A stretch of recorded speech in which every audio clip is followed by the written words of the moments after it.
বন্ধুরা, তোমরা সবাই কেমন আছো? আশা করি তোমরা অনেক ভালো আছো। আজকে ভিডিওটা অন্য দিনের ভিডিওর থেকে একটু আলাদা হতে চলেছে। আজকে আমি চলে এসেছি 500 টাকার চ্যালেঞ্জিং ভিডিও। তো আজ যেহেতু উল্টো রথ, তো আমি মেলাতে চলে এসেছি। আর তোমরা দেখতেই পাচ্ছ রাস্তার দুধার দিয়ে কত ভিড়, কত রকমের দোকান বসেছে। তো আর যতটা টাইম কাটছিল আর মানুষের ভিড় ততটাই হচ্ছিল।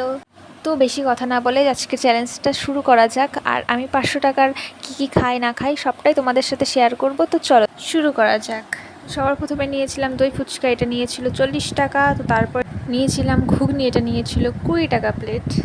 তারপর নিয়েছিলাম চিকেন লেগ পিস, যেটার দাম ছিল 60 টাকা। তারপর নিয়েছিলাম চিকেন মোমো, যেটার দাম ছিল আমার 50 টাকা। তারপর সবশেষে আইসক্রিম খেলাম, যেটার দাম ছিল 10 টাকা 10 টাকা, দুটো নিয়েছিলাম 20 টাকা। তারপর আমি একটা সিঙ্গাড়া কিনে নিয়েছিলাম, যেটার দাম ছিল 10 টাকা। তারপর 200 টাকা এত কিছু খেয়ে আমার আর পেটে জায়গা ছিল না, তো 300 টাকা আমার বেঁচে গেছিলো 500 টাকার থেকে।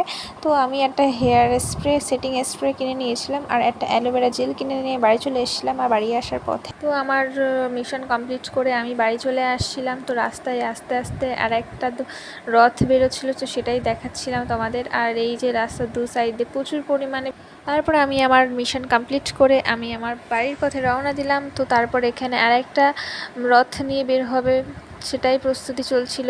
আর এখানে আমাদের সাত ভাই কালীতলা মায়ের দর্শন নিয়ে বাড়ি ফিরছিলাম। আর আজকে আমার চ্যালেঞ্জিং ভিডিওটা কেমন লাগলো সবাই অবশ্যই কমেন্টে জানিও। তো চলো এখানেই ভিডিও শেষ করছি, টাটা।